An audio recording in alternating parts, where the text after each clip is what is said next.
Hi viewers, welcome to our channel HRS Fiesta. Please like, share and subscribe to our channel. ఇవాల్టి వీడియోలో మనం తెలుగు చిత్రాల్లో దేవతల పాత్రల్లో నటించిన నటీమణుల గురించి తెలుసుకుందాం.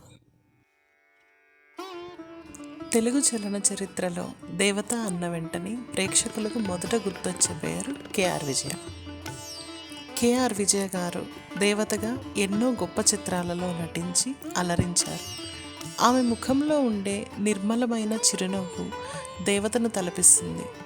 ఆ ముఖవర్చస్సుతో, నటనతో మరియు ఆహార్యంతో ప్రేక్షకులను మంత్రముగ్ధుల్ని చేస్తుంది కేఆర్ విజయ.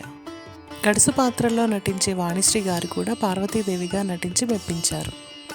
అంజలిదేవి గారు సీత మరియు రుక్మిణి పాత్రల్లో అలరించారు. ఎందరో మన్ననలను అందుకున్నారు. జమున గారు సత్యభామగా సాటిలేని నటన కనబరిచారు. జయప్రద మరియు జయసుధ వెంకటేశ్వర స్వామికి ఇరువురు సతులుగా నటించారు. నటి శ్రీవిద్య కూడా దేవతగా నటించి మెప్పించారు. కమర్షియల్ మూవీస్లో నటించే భానుప్రియ దేవతగా పలు పాత్రలలో నటించి అందరినీ అబ్బురపరిచింది. కస్తూరి, ప్రేమ, శ్రీకన్య కూడా దేవతలుగా నటించారు. ప్రత్యేకంగా మనం చెప్పుకోవాల్సిన వారు మన లేడీ సూపర్ స్టార్ విజయశాంతి. ఆమె మహాచండిగా గ్రామదేవతగా నటించారు. మన అన్నుల మిన్నుల అమ్మడి కన్నుల మీనా కూడా చాలా చిత్రాలలో దేవతగా నటించి మెప్పించారు. వీటిలో ప్రత్యేకమైనది శ్రీమంజునాథ. మనందరి నవ్వుల రోజా కూడా అమ్మవారిగా నటించి ప్రశంసలు పొందారు. నటి సౌందర్య కూడా ఈ కోవలోకే వస్తుంది.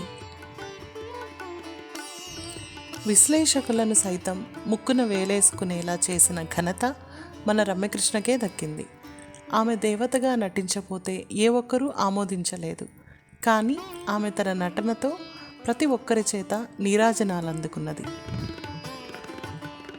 ఆమని లక్ష్మీదేవిగా చాలా చక్కగా నటించారు.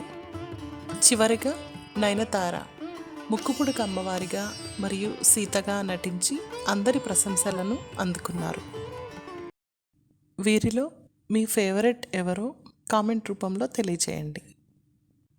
మరికొన్ని ఇంట్రెస్టింగ్ వీడియోస్ కోసం like, share and subscribe to our channel HRS Fiesta.